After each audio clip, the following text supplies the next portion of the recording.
balat ng saging sa saba. Yung pinagano ko ng banana Q, pinagbalatan, dinala ko dito, nilalagay ko naman sa mga puno. Katulad nung yung papaya, nilagay ko. Ito, yung mga balat ng saging.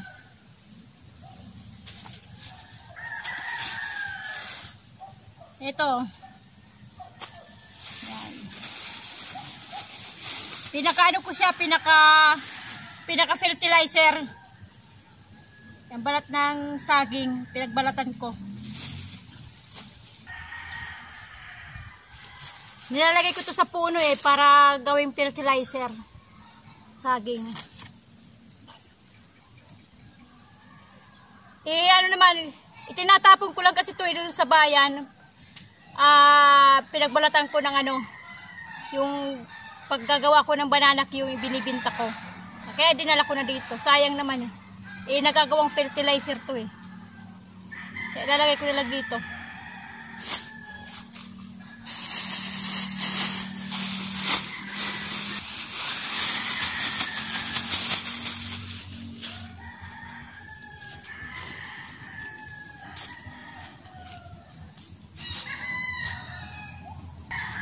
Pag kinaig ulit ng manok, ibabalik ko na lang siya ulit.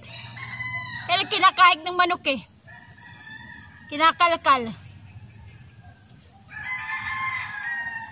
Ibabalik ko na lang siya ulit. Ito kasi yung langka na medyo maliit pa.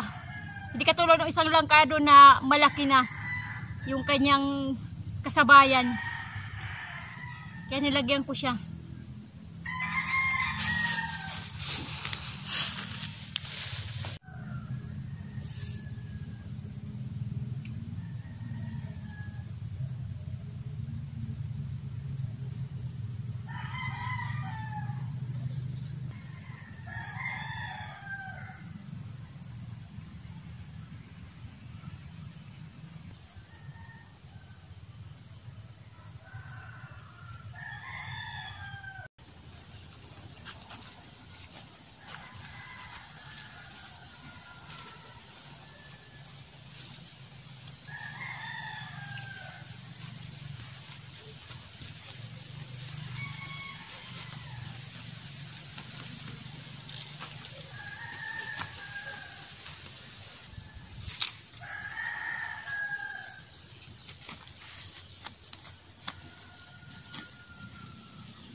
Okay guys, thank you sa bagong subscriber.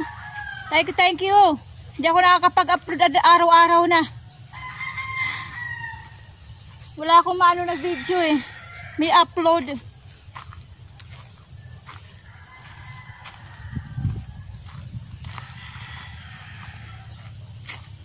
Ginawa ko itong ko.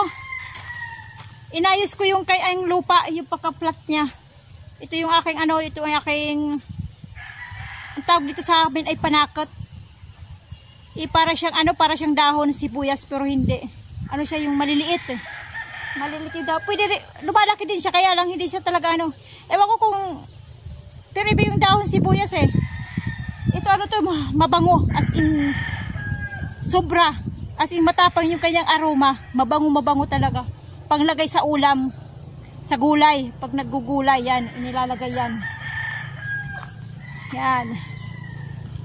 Ito aking luya. Ikinakalkal ng manok. Inayos ko na rin yung iba namatay. Yung iba buhay. Kasi nga kakakalkal ng manok. Lumalabas yung luya. Kaya namamatay. Ito rin sa kabila. Puro luya to eh. Ilan na nabuhay oh. Kasi nga sa sobrang kahig ng mga manok. Yun, mayroon pa ako doon panakot. Yung pa. Ito yung medyo namatay eh. Tapos tumubo ulit. Ito yung aking mga panakot. Okay guys. Dito ko na ulit. Tatapusin yung aking munting vlog-vlogan. Yung yung mga kinalkalan ng manok, binabalik ko ulit. Itinatabon ko dun sa kanyang kinalkalan. Pero kinabukasan ganun pa rin.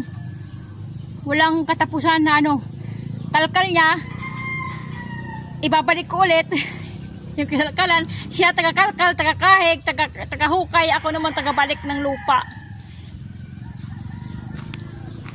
Okay guys. Hanggang dito na lang tayo. Pauwi na naman ako. Okay, kumusta ang buhay nyo? Ito ang aking buhay, ang buhay ni Waray. God bless sa ating lahat. Bye-bye.